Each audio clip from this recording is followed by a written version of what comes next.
చెప్పాను అప్పుడే బేసిక్ గా ఆయన గురించి కొడాలి మాట్లాడుకుంటున్నాను. నాని గారు మిమ్మల్ని ఎమ్మెల్యేగా కన్సిడర్ చేస్తున్నారా? ఆయన కంటే చేసేది ఉమ్. హూ కేర్స్ అండి. ఇప్పుడు అంటే ఆయన ప్రత్యర్థి ఎప్పటికైనా సీఎం లాంటి స్థాయిలో వ్యక్తులను చూసినప్పుడు రాము గారిని ఏ స్థాయిలో చూశారు, ఇప్పుడు ఏ రకంగా తీసుకుంటున్నారు మీరు? అంటే ఆల్రెడీ ప్రూవెన్ కదా, నువ్వు చూసే స్థాయి కాదు, ప్రజలు నిన్ను చూసే స్థాయి ఇంపార్టెంట్.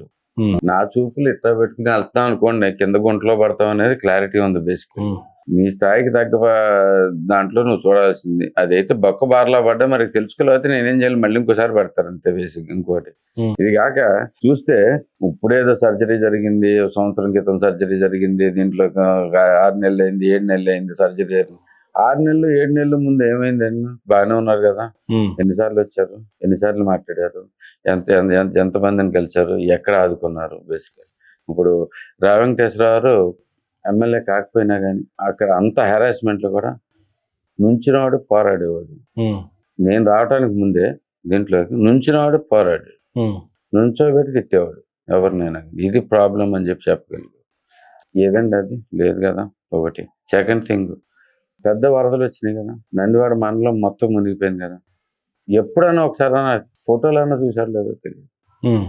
వస్తున్న మాట దేవుడు ఎరుగు. ఇప్పుడు వచ్చి నేను ఏదో చేస్తానంటే ప్రజలు నమ్ముతారు బేసిక్. ఉమ్. వాళ్ళకి నిజంగానే అర్థం అవుతుంది. ఇంతకుముందు చూడలేదు, ఒక 20 ఏళ్ళ పాటు తనే ఉన్నాడు, ఎమ్మెల్యే అంటే ఎట్టాగా ఉండాలేమో అనుకున్నారు బేసిక్గా. ఉమ్. ఇప్పుడు చూశారు. I don't think they can see the difference basic. నేను వచ్చిన తర్వాత ప్రతి ఊరు వెళ్ళాను.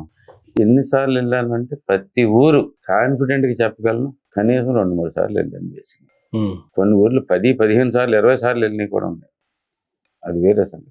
కానీ ప్రతి చిన్న ఊరితో సహా కనీసం 2 సార్లు అన్నా వెళ్ళాను బేసిక్. అయిపోయిన తర్వాత అండ్ డిఫరెంట్ ప్లేసెస్ కూర్చుని దాంట్లో ఏం ప్రాబ్లమ్స్ ఉన్నాయని చెప్పి చాలా విషయాల్లో అవగాహన అయితే కనుక చాలా తెచ్చుకున్నాం. రాజకీయాలకు కొత్త మీరు చెప్పింది కదా, రాజకీయాలు అంటే ఏదో ఇదేం కాదు కదా బేసికల్.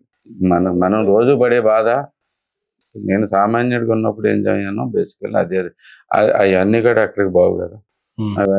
అవన్నీ అందరూ ఫీల్ అయ్యేది ఏంటనే నేను ప్రతిసారి చెప్తాను, నాది ఇంకా మిడిల్ క్లాస్ మెంటాలిటీనే.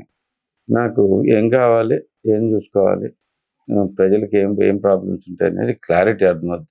మా ఫ్యామిలీ మొత్తం అలాగే ఉంటుంది. ఉమ్.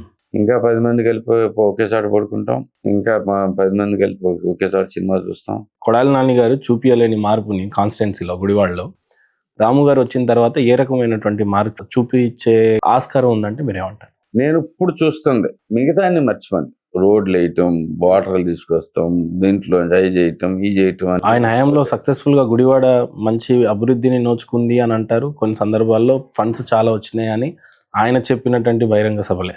ఎవరు? కొడాలి నాని గారు. అప్పుడా ఉమ్. చూశారు కదా, ఉమ్. ఇప్పుడు అదే కదా చూసిందే కదా. మీరు సౌమ్యంగా ఉంటారు, కొన్ని విషయాలు అయితే యాక్సెప్ట్ చేస్తారు మరి.